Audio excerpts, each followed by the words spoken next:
Hello and good morning. Thanks for tuning in.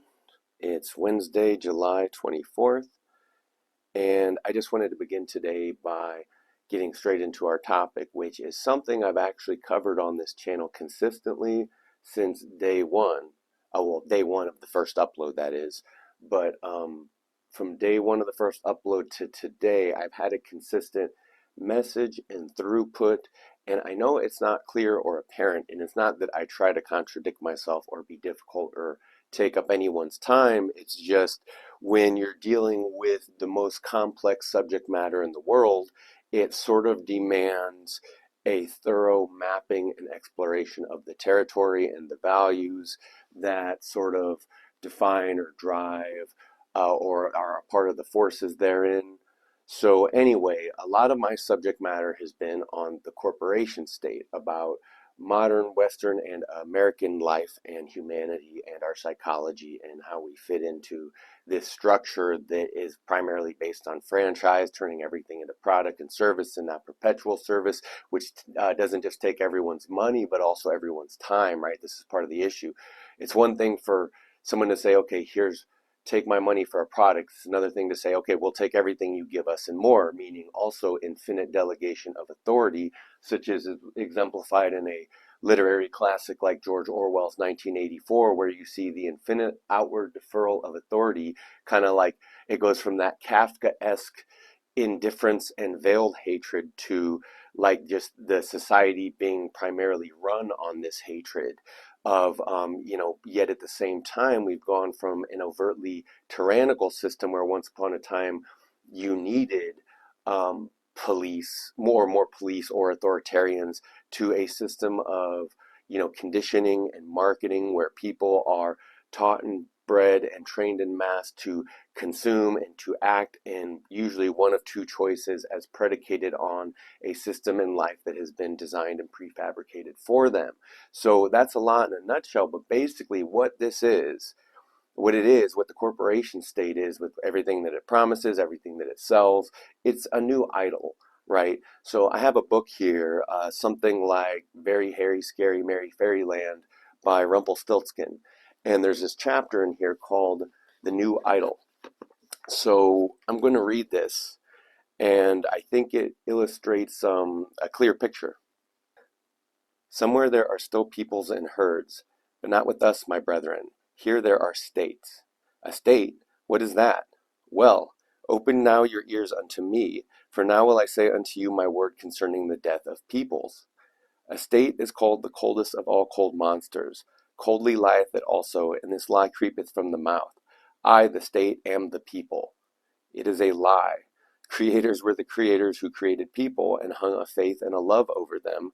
Thus they served life.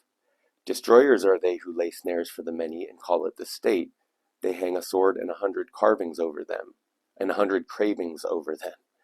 Where there is still a people, there the state is not understood, but hated is the evil eye, and is a sin against laws and customs. This sign I give unto you, every people speaketh its language of good and evil. This its neighbor understandeth not. Its language hath it devised for itself in laws and customs.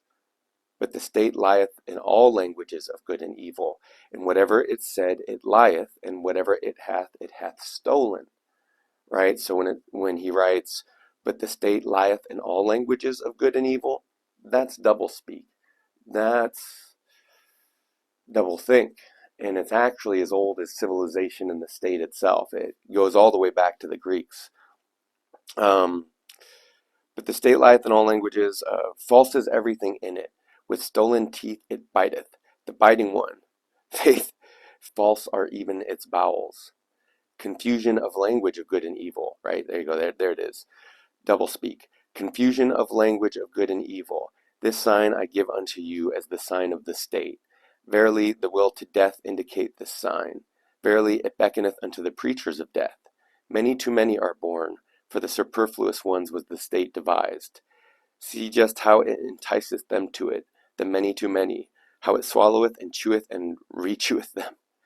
On earth there is nothing greater than I. It is I am the regulating finger of God. Thus roareth the monster, and not only the long-eared and short-sighted fall upon their knees. long-eared, short-sighted, right? Those who can't hear, those who can't see, and even in your ears, ye great souls, it whispereth its gloomy lies. Ah, it findeth out the rich hearts which willingly lavish themselves. Yeah, it findeth you out too, ye conquerors of the old God. Weary ye became of the conflict, and now your weariness serveth the new idol. Heroes and honorable ones it would fain set up around it, the new idol. Gladly it basketh in the sunshine of good consciences, the cold monster. Everything will it give you if you worship it, the new idol. Thus it purchaseth the lustre of your virtue and the glance of your proud eyes. It seeketh to allure by means of you the many to many. Yeah, a hellish artifice hath then been devised, a death horse jingling with the trappings of divine honors. Death horse jingling. Yeah, a dying for many hath here been devised, which glorifieth itself as life. Verily, a hearty service unto all preachers of death. The state, I call it, where all are poison drinkers, the good and the bad. The state where all lose themselves, the good and the bad. The state where the slow suicide of all is called quote unquote life. Just see these superfluous ones. They steal the works of the inventors and the treasures of the wise. Culture they call their theft, and everything becometh sickness and trouble unto them. Just see these superfluous ones. Sick are they always. They vomit their bile and call it a newspaper. They devour one another and cannot even digest themselves. Just see these superfluous ones. Wealth they acquire and become poorer thereby. Power they seek for, and above all the lever of power, much money, these impotent ones. See them clamber, these nimble apes. They clamber over one another and thus scuffle into the mud and the abyss. Toward the throne they all strive. It is their madness, as if happiness sat on the throne. Ofttimes sitteth filth on the throne, and oftentimes also the throne on filth. Madmen they all seem to me, and clamoring apes, and too eager. Badly smelleth their idol to me, the cold monster. Badly they all smell to me, these idolaters. My brethren, will ye suffocate in the fumes of their maws and appetites? Better break the windows and jump into the open air. Do go out of the way of the bad odor. Withdraw from the idolatry of the superfluous. Do go out of the way of the bad odor. Withdraw from the stream of these human sacrifices. Open still remaineth the earth for great souls. Empty are still many sites for lone ones and twain ones, around which floateth the odor of tranquil seas. Open still remaineth a free life for great souls. Verily, he who possesses little is so much the less possessed. Blessed be moderate poverty. There the state ceaseth. There only commenceth the man who is not superfluous. There commenceth the song of the necessary ones, the single and irreplaceable melody. There where the state ceases, pray look thither. And I mentioned it before, right? You would think that if anyone cared about themselves and their loved ones, then they would seek like salvation and happiness in their own life and their own way as far as possible, away from the idol of the corporation state, right? The thing that has like taken and retaken as much as it can back from the people, right? You know, once it was for the people and now it's something else, right? Once it was supposedly to support a system and now it's just system as such, right? This has been that Kafka slide, that this has been this Orwellian slide, this has been this increasingly, you know, fungineered society from the makers of Brave New World. Like they seem to have seen this, you know, they saw the insanity and childlike nature of the people in these novels and the hatred therein, and the contempt and jealousy and all the worst that was in man, and they're like, yeah, let's design for that. Like they saw it as a guide almost, it seems. But then you realize most of these people have probably never read, you know, maybe they've read Machiavelli, maybe they've read a few others, but you get the idea that they don't really otherwise read much, or they don't get much from reading.